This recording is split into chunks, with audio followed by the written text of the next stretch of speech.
WADR, promoting dialogue. It's 6 p.m. in Dakar, 7 p.m. in Abuja, Nigeria. Good evening and welcome to Newslink on West Africa Democracy Radio, broadcasting on 94.9 FM and around the world at wadr.org. For our startup stories. Ivorian President Ouattara holds bilateral talks with counterparts at Africa Forward Summit in Nairobi, but economists question France's interest. Those African candidates that were recognized by France, we have seen some kind of conflicts. And now, taking France to drive our agenda, there could be some kind of collusion in terms of our direction as Africa. The Gambia Human Rights Commission raises alarm over arrest and detention conditions of youth activists. The Nigerian military says it repelled suspected ISWAP attacks in northeast Yobe State. This continuous attack on military formations, it is a strategy of trying to diminish the morale of the armed forces of Nigeria. Regional stakeholders rally for a people-centered ECOWAS. Please stay tuned for the details of these stories and more. On the news, this is Veronique Joy. Thank you for joining us. We begin in Nairobi, Kenya, where Ivorian President Alassane Ouattara is holding a series of discussions with Keys, Kenyan, Botswanan, and Liberian counterparts. The discussions held on the sidelines of the ongoing Africa Forward Summit focused primarily on economic cooperation, in addition to its desire to maintain a strong diplomatic presence on the international stage. Côte d'Ivoire is also working to strengthen and diversify its economic partnership. Augustine Coley gives the details. Upon his arrival in Nairobi on Sunday, Ivorian President Alassane Ouattara held talks with Kenyan President William Ruto. Abidjan aims to develop economic cooperation with Kenya, a new business hub in East Africa. The two presidents reviewed the various promising sectors in their respective countries and could soon sign economic cooperation agreements. Alassane Ouattara then met with Botswanan President Duma Gideon Boko. Côte d'Ivoire wants to follow Botswanan's example in processing its mineral resources. Abidjan aims to reduce its raw exports of gold, diamonds, and iron ore. At the end of the day, Alassane Ouattara met with Liberian President Joseph Boakai. Discussions focused on increasing trade between the two countries and, in particular, on electricity supply. The talks also addressed regional stability as the two countries share a long-standing border. By participating in the Africa Forward Summit, Ivorian President Ouattara also hopes to better promote Côte d'Ivoire's economic potential to investors and entrepreneurs. Augustine Coley filed that report. Meanwhile, reactions are pouring in towards Africa's anticipated benefits from the Africa Forward Summit, which opened this Monday in Nairobi, Kenya. For the first time, this meeting on strengthening economic partnerships between France and Africa is being held in an Anglophone country. Paris is caught between seeking new long-term economic partnerships and regaining lost grounds, particularly in Francophone Africa. However, economists are raising questions about what Africa stands to benefit from the summit, including France's strategic interest in Africa at the moment. Donatius Patera, a regional economist and consultant on research policies and strategic resource mobilization, provides his thoughts on the situation. As Africa, we like that kind of sense of independence economically. If we want to be independent economically, we have to believe in ourselves. It's difficult for us to have an independent mind in what we want to do, to drive our own agenda purposefully, because the one who is funding us is the one who is going to control our agenda. So I feel like that the agenda, that everything that we're going to be discussed in Kenya will have an external influence to the vision of Africa. When you talk about having an external influence, what specifically do you mean? France has been in Africa, and we know what has been happening in the country that were colonized by France, and the issues of geopolitics and also the economic factors, and the independence of those African countries that were colonized by France. We have seen some kind of conflicts, and now taking France into our vision to drive our agenda by supporting us in one way or another. Definitely, there could be some kind of collusion in terms of our direction as Africa. The Natius Patera, a regional economist and consultant on research, policies and strategic resource mobilization. More on his analysis will come up during the guest interview segment. Now in the Gambia, the National Human Rights Commission is raising concern over the arrest and detention of members of the group known as Gambians Against Looted Assets Gala. The commission cites alleged violations of constitutional safeguards at Karaba and Kotu police stations. In an open letter addressed to the Inspector General of Police and the Justice Minister, the commission said its investigations found that several detainees were allegedly arrested on Friday without being promptly informed of the reasons for their arrest, contrary to the Section 19 of the Constitution. The Commission also reportedly allegations that some detainees were detained timely and denied access to lawyers and members of their family regarding their bail. Sankule Janko has the details. The National Human Rights Commission warns that such actions, if confirmed, would undermine due process rights and access to legal representation. Investigators who visited the two police stations on Friday observed detention conditions that the NHRC describes as falling below acceptable human rights standards. Reported concerns included overcrowding, poor ventilation, inadequate lighting and sanitation, insufficient bedding, unhygiene surroundings and presence of bedbugs and cockroaches. The Commission also notes the absence of gender-sensitive arrangements for female detainees. It is raising concerns over allegations that one detainee was placed in solitary confinement without explanation or clear justification. According to the Commission, officers at both stations appeared uncertain about procedures for granting police bail, despite the offences reportedly being bailable. The Human Rights Organization further calls on the Inspector General of Police to ensure that arrests are conducted in line with legal safeguards, that detainees are granted access to lawyers and family members, and that detention conditions are urgently improved. The gala members were arrested on Friday during the group's first anniversary gathering at Westfield Youth Monument. They appeared before the Kanifing Magistrates Court earlier today for hearing. That was Sankule Janko with that report. More stories coming up on West Africa Democracy Radio. Newslink continues. Now, the Nigerian military says its troops of Operation Hadin Kai repelled a coordinated attack by suspected ISWAP fighters on a military base in Yobe State, northeast of the country. It further reveals that weapons were recovered during the operation as efforts continue to contain terrorist activities in the region. The weekend exercise marks one of the latest confrontations against insurgency in northeast Nigeria. WDR's correspondent in Abuja, Yechenusa Situ reports. The attack targeted the 120 Task Force Battalion in Goniri, Gujba local government area of Yobe State, where suspected ISWAP fighters launched a night assault on the military formation. In a statement issued on Monday, the Media Information Officer of the Theatre Command, Lieutenant Colonel Sani Uba, stated that troops detected the movements of the insurgents early and responded with a coordinated counteroffensive supported by air operations. Following the military interventions, the attackers were reportedly forced to retreat after suffering casualties, while troops recovered weapons and ammunition from the scene. Security analyst Awal Aliyu says attacks on military formations are often aimed at destabilizing security forces and weakening public confidence in ongoing operations. So where you find this continuous attack on military formations, it is a strategy of trying to diminish the morale of the members of the armed forces or the security forces of Nigeria.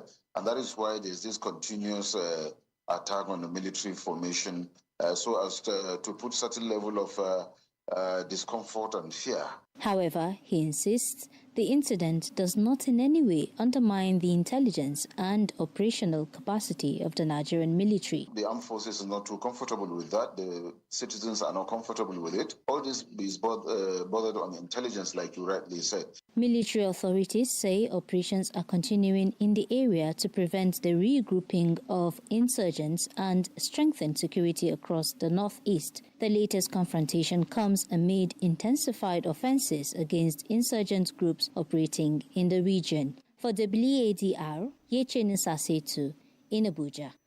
Now, a recent report published by Interpol reveals that Burkina Faso recorded the largest seizure of counterfeit medicines in Africa in the first quarter of 2026. This development follows an international operation coordinated by the Interpol in 90 countries from March 10th to 23rd, 2026. According to the report, Burkinabe authorities intercepted 430,000 doses of illicit pharmaceutical products, including 384,000 antibiotic capsules hidden in clandestine transport vehicles. Usman Umar has the details. Globally, the operation resulted in the seizure of over 6 million doses of counterfeit or unlicensed medicines with an estimated value of 15.5 million or approximately 8.6 billion CFA francs. According to Interpol, around 270 people were arrested and more than 66 criminal groups were dismantled. Erectile dysfunction medications topped the list of seized products with 682,317 doses intercepted, followed by 620,949 doses of hypnotics and sedatives and 502,611 doses of analgesics.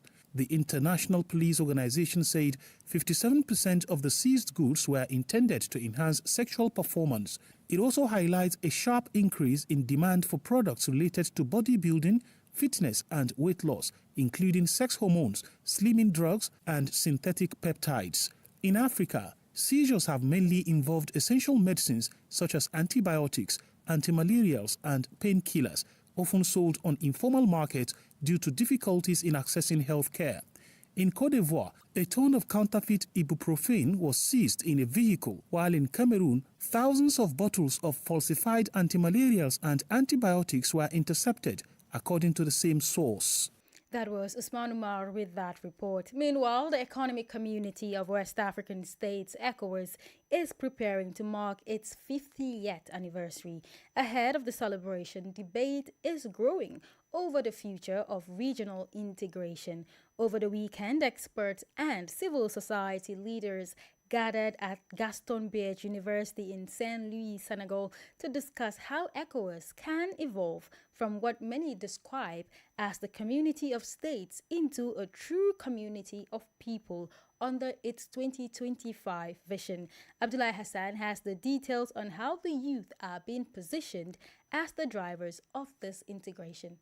During the different sessions, participants reflected on regional economic integration in West Africa, its challenges, stakes and future prospects more than 50 years after the creation of the Economic Community of West African States. Suzanne Diouf, president of the ECOWAS Club at Gaston Berger University in St. Louis, spoke on the importance of the initiative. Our mission is to promote the values of ECOWAS, to strengthen awareness about regional integration and help the young people to contribute or to participate in shaping the future of West Africa, better understand what is ECOWAS and what is the challenges of ECOWAS. For the panelists, the challenge of the free movement of people and goods has still not been fully addressed. One of them, Professor Ibrahima Sila, a political science lecturer and researcher at the university, believes that several obstacles need to be overcome.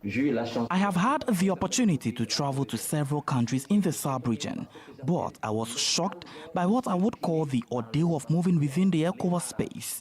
Roadblocks, administrative checks, corruption, poor road conditions, and even the failure to respect ECOWAS's fundamental protocols. All of this hampers free movement and slows down the momentum that many had hoped for within ECOWAS. Participants are now calling for concrete actions to strengthen unity and cooperation within the regional bloc. They also recommended stronger collaboration to address the security crisis affecting the sub-region.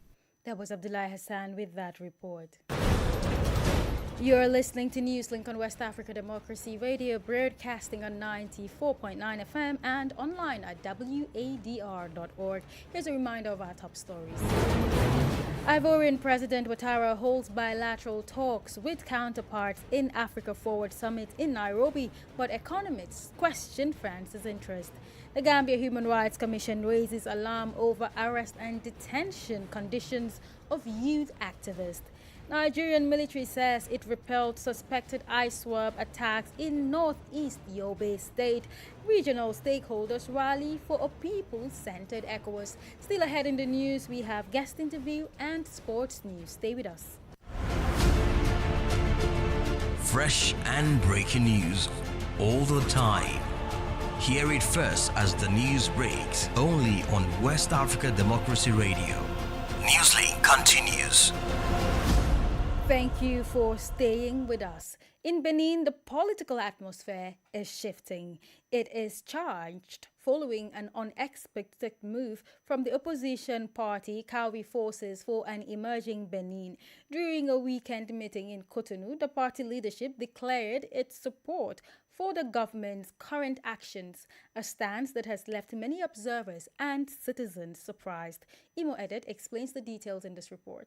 This is a turnaround by the FCBE, which does not really surprise public opinion. The political party has always been regarded as a moderate opposition group. After presenting a pair of candidates in the presidential election of April 12 against the ruling camp, the FCBE will now work with them. The political party announced its full support for Romuald Wadani for the next 7 years. Recently elected president of the Republic, he will assume office on May 24. A situation that, according to observers, will create a political climate where the majority will no longer face an opposition. Amzat Abdullahi is a political analyst. The adversarial debate has been very, very rare within the Beninese political space for several weeks now. And I think that with the nature of this truce, the debate will wither even further and will, in a sense, establish a sort of single voice within the political landscape. Furthermore, I believe it is an opportunity for the other opposition parties to seize. Meanwhile, the opposition political party, the Democrats, which no longer has elected representatives at the local level and in the National Assembly, announced that it will remain a vigilant and constructive opposition towards the new executive government. That was Imo Edit with that report by Aziz Adam Sule from Cotonou. Return to Liberia, where a massive cleanup of the public sector payroll is on the way. The Civil Service Agency has uncovered deep-seated irregularities at the Ministry of Local Government following a nationwide verification exercise. The report exposes hundreds of unverified workers and significant gaps of the workforce qualifications. Abraham Parker in Monrovia tells us what this means for the government's digital personnel management system and its fight against ghost workers. The CSA disclosed that 4,724 ministry employees were targeted during the 24-day nationwide exercise. Of that number, 3,325 workers, representing 70%, were successfully verified, while 1,381 employees, accounting for nearly 29% of the workforce, failed to verify their employment status. The report identified serious concerns surrounding payroll management and institutional accountability within the ministry. Civil Service Agency boss Josiah Joka warned that the weak records management system undermines accountability, transparency, and effective workplace planning across the ministry. So we have 1,381 employees who were not verified. And why that should be a problem is because that number represents possible ghost workers and they present payroll integrity and accountability issues. The report also raised concerns about the ministry's overall professional capacity and academic preparedness. 1,160 employees possess no academic or professional credentials. In contrast, only 150 employees were found to possess bachelor's degrees. 63 hold associate degrees. 12 employees possess master's degree. 86 workers have vocational certifications, and just one employee within the ministry holds a PhD qualification. Among civil servants, males account for nearly 70% of employees, while female representation stands at just over 30%. For Newslink on WADR, Abraham Parker, Monrovia.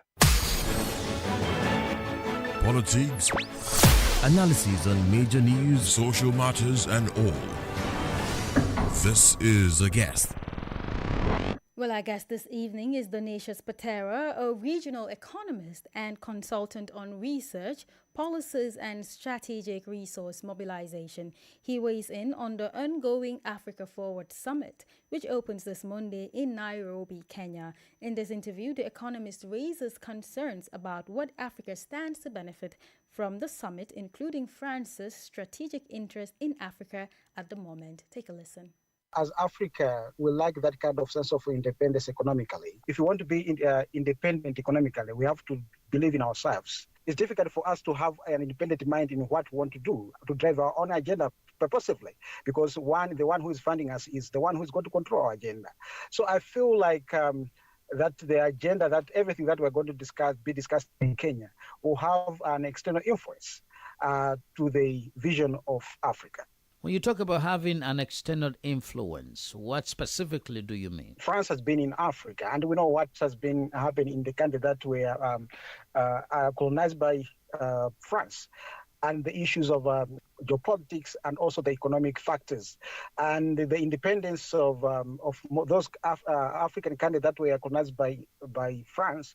We have seen some kind of conflicts, and now taking France into our vision to drive our agenda by supporting us in one way or another, definitely there could be some kind of collusion in terms of our direction as Africa. So I feel like that economically and geopolitically will be affected by the vision that, because the external influence of France, which we have already seen in those countries that are colonized by France. So I feel that economically and geopolitically, I think will be very much affected. How do you view this move by France now shifting not only to French countries within West Africa or Africa, but it is now becoming a continental-wise approach? How would you think that this can implicate Africa in its fight of independence? Very well then, and you are looking at now the geopolitics, where we are seeing out that USA has been withdrawing aid in Africa,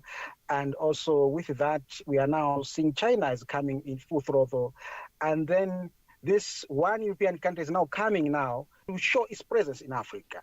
And with this, yes, the agenda on paper is looking so good, because as Africa, we need to develop our agriculture sector, the energy sector, and all the areas that have been mentioned. It's a very good vision. It's a very good agenda.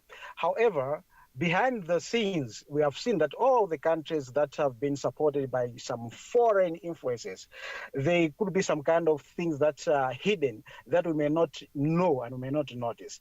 Why is France coming or turning or focusing its attention to Africa as a whole now? Yes, this is the biggest question that as Africa we should ask ourselves, and because that's where I'm saying African leaders, the African Union, should wake up and understand why we've got this kind of support that we're getting from these countries.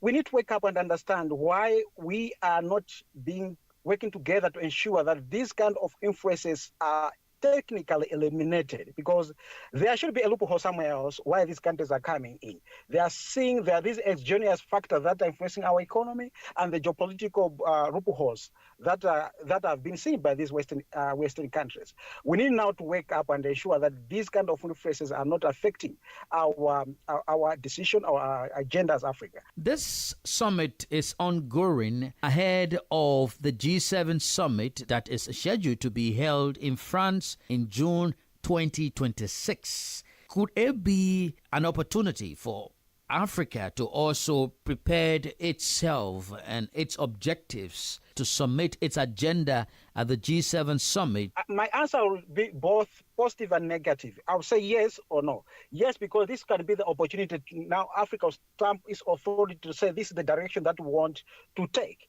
And their emphasis, their vision, their agenda should be taken the way it is to the June situation, to the June conference in France. But if Africa does not show its direction, does not show its vision now, this conference, it will be difficult for them now to stamp their authority to share this is now the vision of Africa in June. Dinesh Patera is a regional economist and consultant on research, policies and strategic resource mobilization. In the world of sports, we begin with athletics. An Ethiopian runner, Boki Diriba, has set a new course record to win the Rabat International Marathon in Morocco. Diriba crossed the finish line in 2 hours, 7 minutes and 52 seconds, ahead of fellow Ethiopian Tolcha Tefara and Chalu Deso. In the women's race, Ethiopia's Mereset claimed the victory. In football, Arsenal moved closer to their first Premier League title since 2004 with a dramatic 1-0 win over West Ham. Leonardo Trossard scored the late winner for the Gunners, maintained their lead at the top of the table. And in Spain, FC Barcelona have secured the Spanish La Liga title after a 2-0 victory over rivals Real Madrid in El Clasico. Goals from Marcus Rashford and Ferran Torres sealed the win and confirmed a back-to-back win for Hansi Flick's side. That's all for the sports news.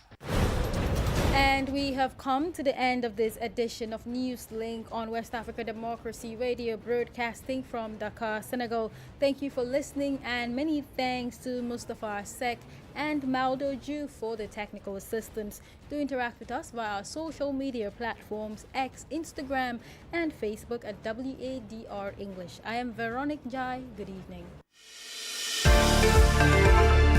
We thank you for listening to Newslink in Nigeria on Love FM Abuja and Darling FM Owerri. In the Gambia on Hot FM Banjul, Hilltop FM and Veritas Radio in Serekunda. Thank you for listening on Alternative Youth Radio Lofa County, Liberia, Radio Kegaman in Nimba County, and DCN Radio Riverses County. A big thank you to Radio Baft FM in Sierra Leone for listening, and in Ghana we thank Radio Pad in Damango and Royals FM in Wenchi.